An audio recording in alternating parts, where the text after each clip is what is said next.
You're fairly, I think in your words, fairly new to this position, the CEO position at Sentera. But what drew you to it? What was it about, like the mission that they were on, like maybe the stage that they were at? What drew you to it?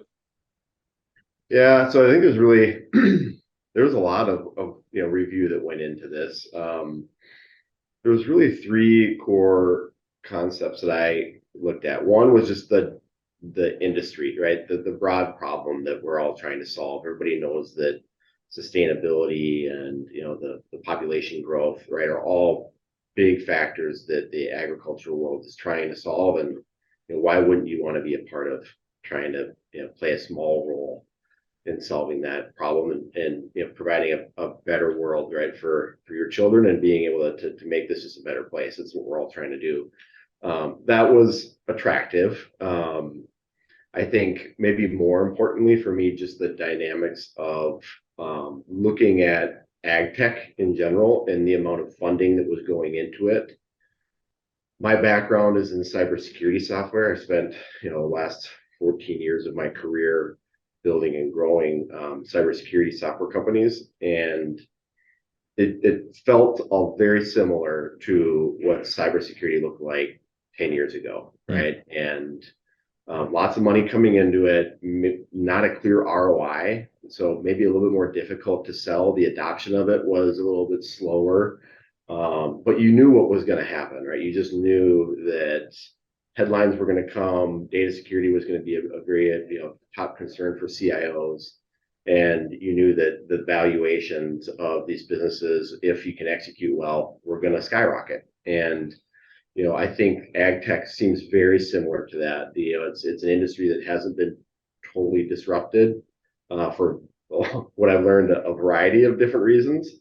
But there's a lot of, I think, interest now in the space, in the industry, by all the various different players of investing into that disruption and being a part of the disruption. And I think the next 5 to 10 years is going to look very similar. I think there's going to be a lot of value created, not only for companies like ourselves, but for everybody in the value chain: growers, retailers, the large inputs companies, new innovative companies like the biological companies that are out doing great things.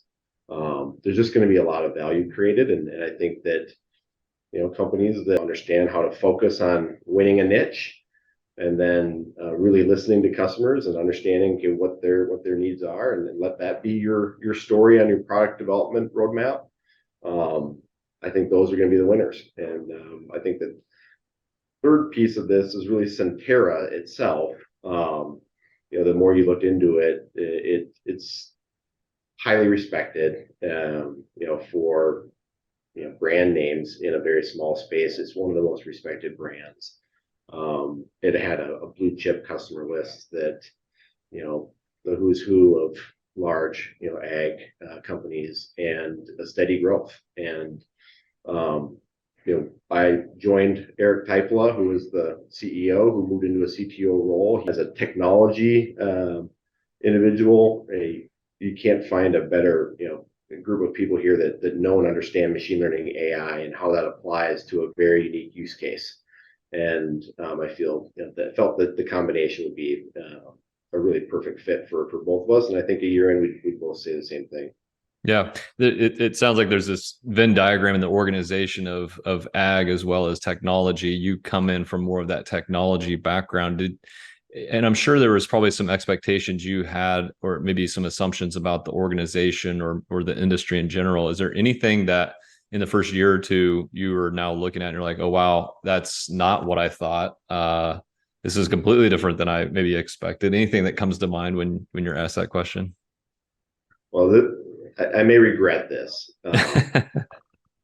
but I think if I'm just being super honest, I think that Sentera has really positioned to try and be a software company, and I think that the more that I started to peel back the onion, the layers of the onion here, you start to realize the true value in what we're providing is in the data, right, that we're capturing and that we're converting into insights or informations. And really what we've uncovered now is a third piece of that, which is it's not just the data or the insight, it's actually what is the answer, right, that you're Mm. looking to solve. And every single one of our customers is looking to maybe solve a different answer.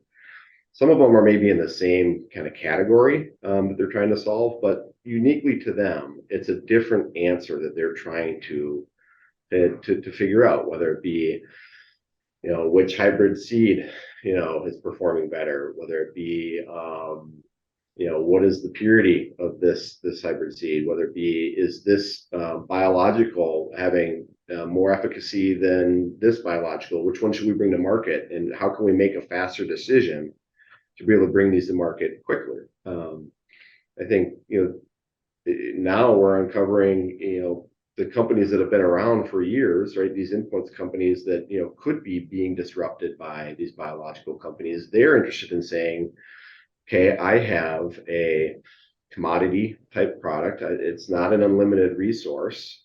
And, what can I do to have a voice in, the improvement of sustainability and climate change, and what differentiates me. And I think what's now, what we're learning is that the differentiation can come through technology, right? And technology can give the answer, right?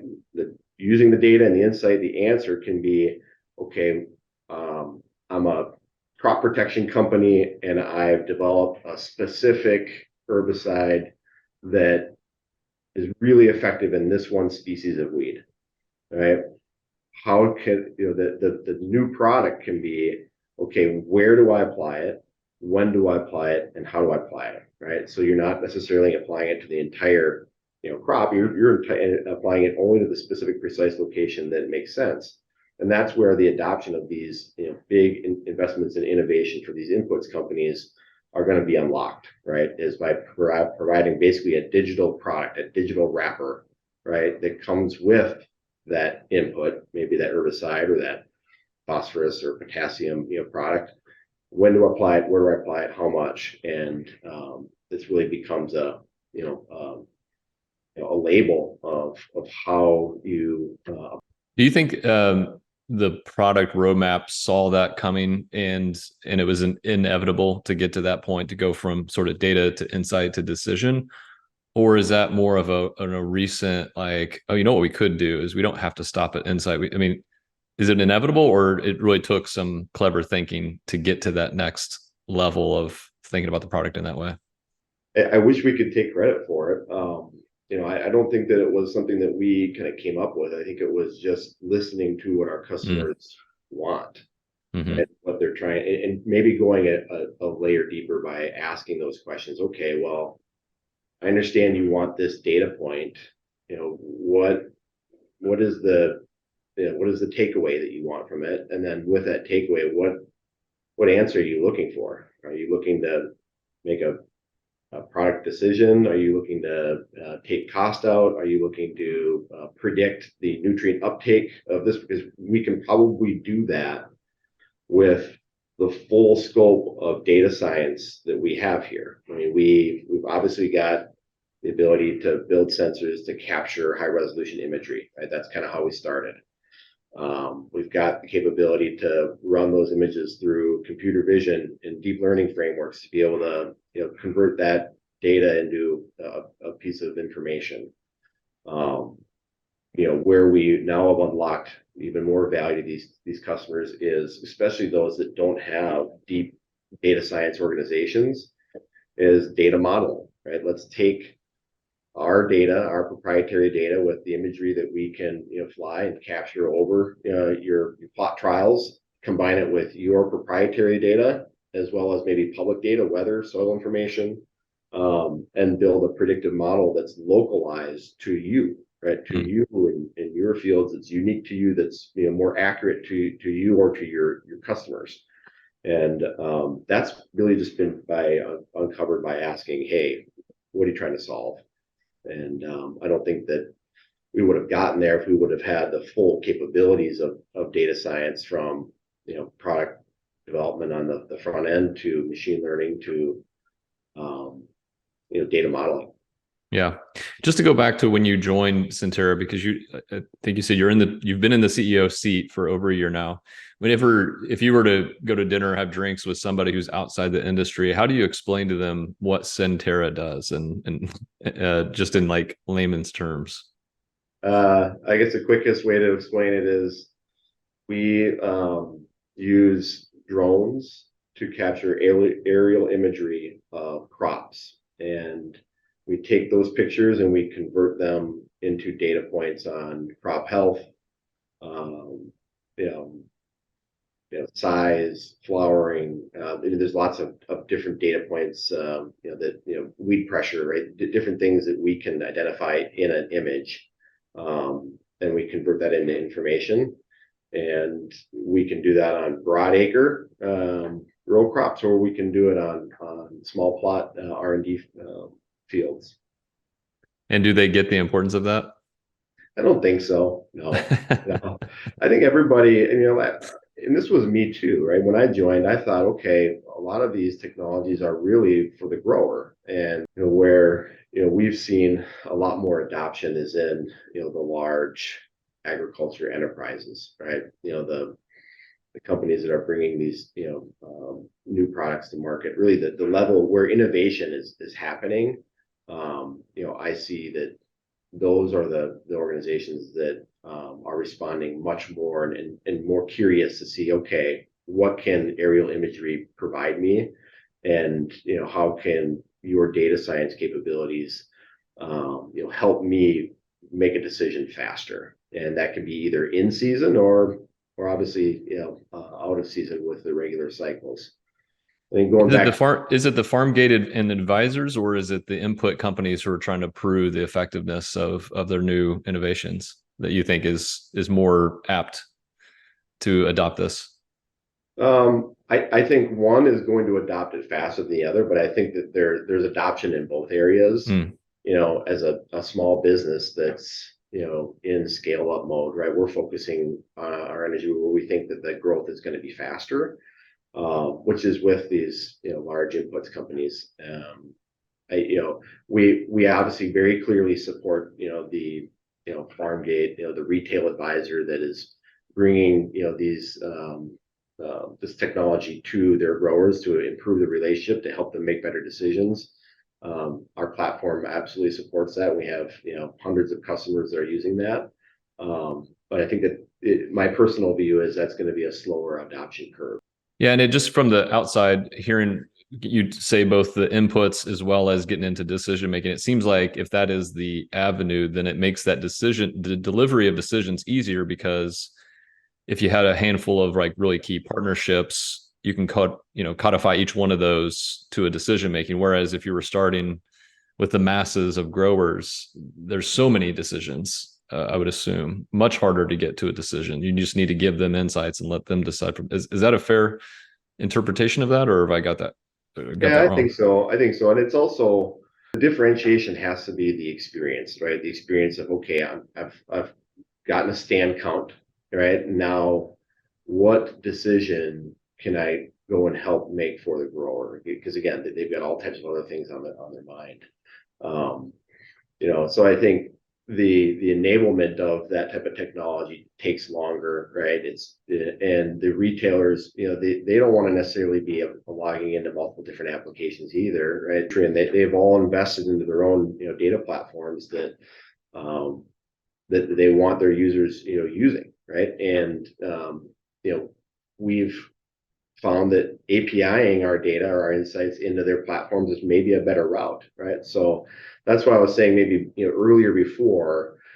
What was the biggest surprise is maybe we're not a software company. I've got a software background, right? We certainly have a software data visualization layer, but is that truly the value that customers are getting? And I don't think it is. I think it's the data, right, that we're able to provide, and the predictions from that data that we're able to provide that are customized and localized to each individual customer of ours. Yeah. If you think about the journey that Sentera's been on so far, and then the year that you've been here so far and the years ahead of you, are there certain hurdles that were cleared before you arrived, or maybe that you've helped clear in the past year that you're just, impressed that you guys have gotten past that point, or just very thankful that you're past that point, or proud of the team for achieving that mark? Yeah. The customer list that we have, I think, is the who's who, right? If you're going to have a startup, right, that you're going to hope that you get those customers, backing you. And I think, I was actually watching a recent, podcast or interview that you did with the folks at Regrow, and they had talked about how they really see their customers as more as partners, and I couldn't agree more. Right, just being able to get to that level where you feel like your customers are partners and you're sharing the table instead of, I think that's really impressive. I think as we look into the future, any startup, right, you get to where you're at by throwing everything against the wall and kind of seeing what sticks, and you have to kind of get out of that. We're gonna make everybody happy, right? We're gonna boil the ocean. We're gonna make everybody happy, and we'll see Sentera evolve going forward is just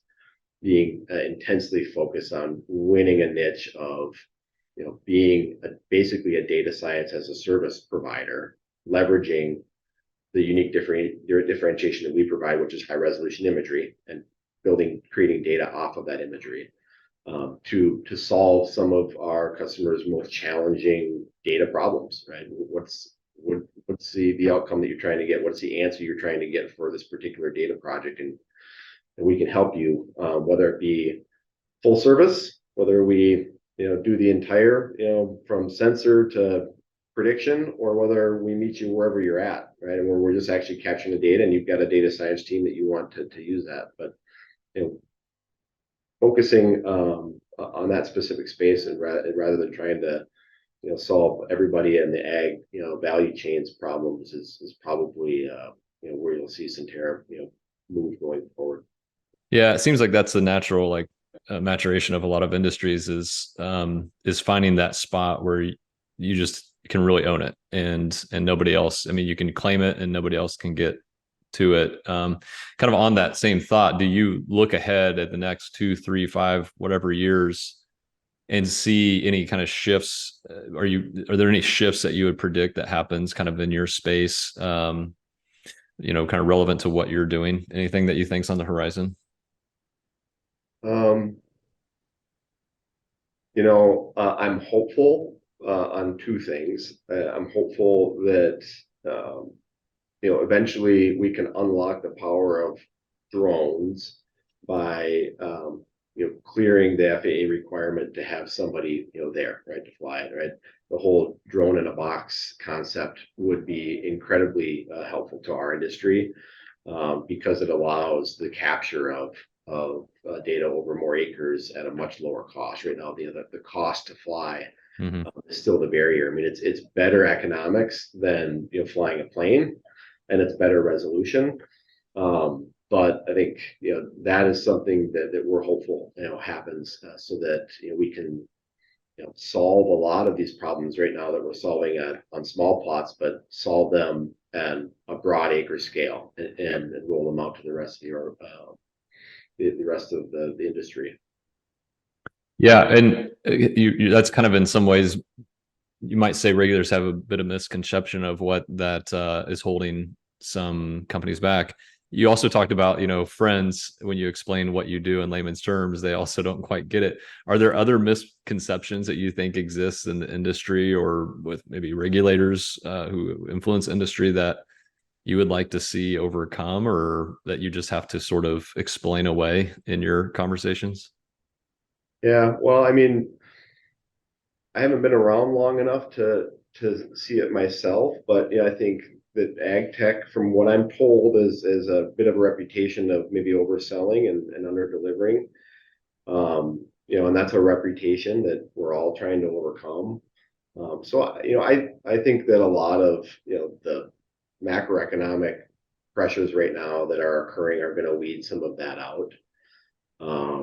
Just with the cost of capital being so much higher, and I think that the winners will kind of be there standing at the end, and those winners are going to be the ones that are actually delivering what they say that they're going to deliver. So I think that from my view, just my own view of our business, obviously it's a misconception for our role in that space. And obviously we prioritize doing what we say we're going to do and providing the data at the level of accuracy that we promised that it's going to be there and on time. And I think that's why we've been really thrived. So I think that. Oh, I have a bit of a window into a lot of different tech sectors, and I think it's pretty common in a lot of them. I don't know what the root of it would be for ag. I haven't figured that out, but I do know that I think the pace of innovation is sometimes stunted just because of the growing seasons. Whereas when you're in SaaS or cybersecurity, like you said, you came from, like there is no growing season that slows you down that you have to wait for. And so I do think that might have something to do with like the pace it takes to get to that thing that they've promised. But that's just one guess at why that is. I don't know if that's the main one. I'm not sure if you see anything like that. Yeah, I'm glad you brought that up because I think that is another surprise, right? That I don't know if I was prepared for, right? You've got basically one selling season, right, going in to the growing season, and you've got to be ready for it, and you got to make sure you can deliver on your entire roadmap for it. But in all other spaces, typically you're on more of a quarterly cadence, right? So you got to nail it, you got to be right, and the pace of adoption certainly is slower because of that too. Right? You've got it's one chance every year. Yeah. Yeah, it's a real limitation that's pretty stubborn. It's kind of hard to maneuver around that one. Yeah, you're not going to really be able to do much about changing how fast we go around the sun. So Yeah. What's been the most I mean, personally for you, what's been the most rewarding part of Sentera? um, when I joined, it was about the size of company that my prior company when I joined it. Right, we were able to grow that business when I joined to be about 100 employees. It grew to about 3,000. So I think there's going back and being able to be part of that kind of beginning feel and everybody's name, see everybody walking in the hallways and you more have a tighter relationship with them. I think that getting back to that type of, hey, we're on a mission to solve some pretty big problems, and the way we get there is not by the innovations that we're creating, but it's by helping facilitate the innovations of our customers, and kind of keeping that be our daily focus every single day is let's just help our customers innovate faster. I think that's been a lot of fun, right? It's especially coming out of a pandemic, right? Getting back to working with people again, the relationships that we have and the amount of energy that's around accomplishing some of these really challenging things has been a lot of fun. That's cool. Well, I've got to ask because there's not many people I talk to who've been in a leadership position of a company who went from 100 to 3,000.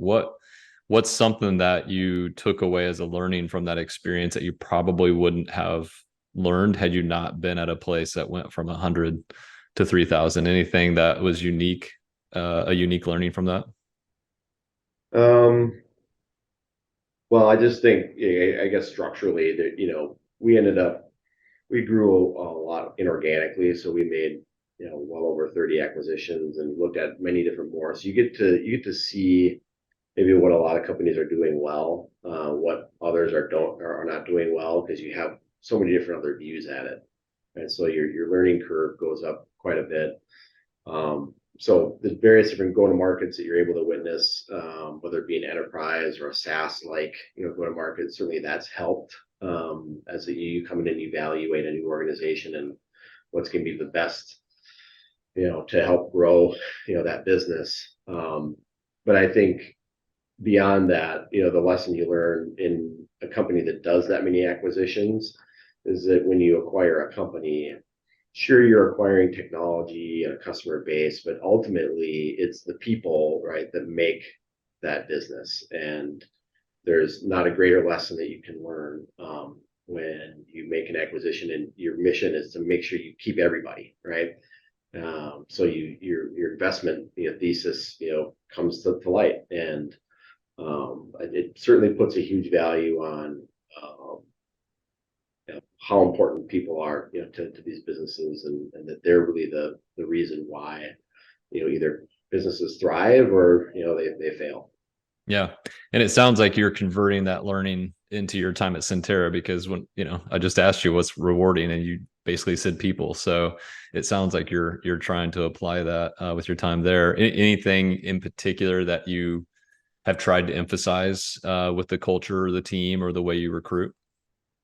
Yeah, maybe just overall operational discipline, right? I mean, when you're in a startup, it's fun to try everything new, right? And we're going to go and try new technology. And I think now when you get to scale up mode, maybe it's not as fun, right? Because you don't get to do all the new stuff. You just got to perfect, Mm-hmm. the stuff that you're doing. So, just putting maybe more structure in place and operational discipline, and you know, um, just keeping everybody rowing in one common direction. That's really how you go from, that, 100 person to 3,000.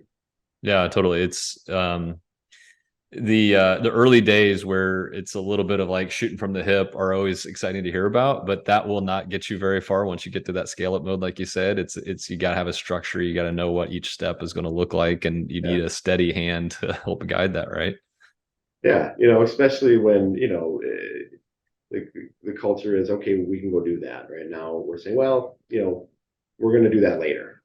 Right? Let's just get really, really good at this, and let's go do that later. I think that takes a little bit of time to change, but I think we got a really great team here, and you know, the level of expertise that we have, and really I'm not an ag guy, but boy, am I grateful that we have really strong ag Mm, minded people here. Because it's humbling. It's really humbling, how complex, right, the ag ecosystem is, and learning how to navigate it. I'm just grateful that we have such talented people with that expertise to help us get there. that's cool. Well, we have listeners in both of those Venn diagrams. We've got tech folks, we've got people in the ag space. If they wanted to learn more about Sentera, what would be the place that you'd point them to learn more? Go to our website. Obviously, we're open to having a conversation with anyone, right? Whether it be on the tech side, we've got a lot of different interesting, collaborations that we're exploring to make our tech even more usable, or to make our data, transition into our customers a lot faster. So yeah, on the ag side, obviously, we're looking to help solve as many problems as you are working on, and whether that be, data modeling, data prediction, data consistency, data standardization, data normalization. Obviously, we've got a wide variety of solutions that can help with all of them. That's awesome. Brian, thanks for taking time to chat today. Appreciate it. Yeah, thanks, Justin.